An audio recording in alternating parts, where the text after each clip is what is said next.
سلام، وخت مو بخیر. پا مو راړوم د نن ورځې مهم او وروستیو خبرونو ته.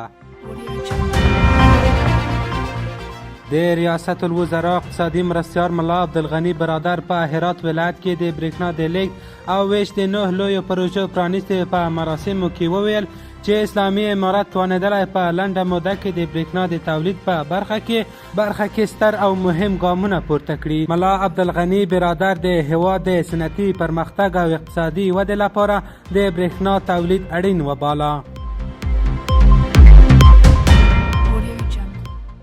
تهران کې د افغانستان سفارت سرپرست مولوي محمد فضل حقانی چابهار آزاد سیمې ته د خپل سفر په ترڅ کې د شهید بهشتي له بندر او د نیګین مکران د پټروکیمیاوي تصدیه کمپلیکس څخه لیدنه وکړه. تهران کې د افغانستان سفارت د دې لیدنې پر مهال د یاد مرکزونو مسؤلینو مولوي فضل محمد حقانی ته د چابهار بندر له لارې د ترانزیت ظرفیتونو د پانګې فرصتونو او اقتصادي همکاریو په اړه معلومات ورکړل او د بندرونو موجوده ظرفیتونو په چوکاټ کې له افغان سوداګرو سره همکارۍ لپاره خپل چمتووالي ټینګار وکړ.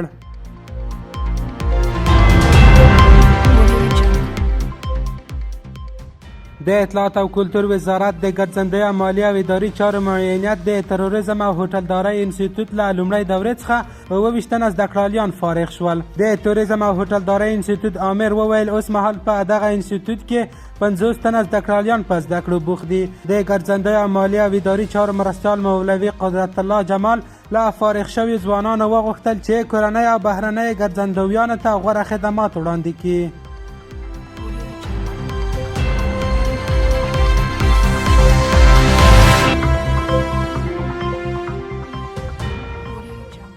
د کډوالو او راستنیدونکو چارو وزارت وایي په 11 ولایتونو کې 2954 بې ځایه شویو کډوالو اړمنو او د طبیعي پیښو زیانمن شویو کورنیو ته نغدي، خوراکي او غیر خوراکي توکو مرستې وویشل شوې.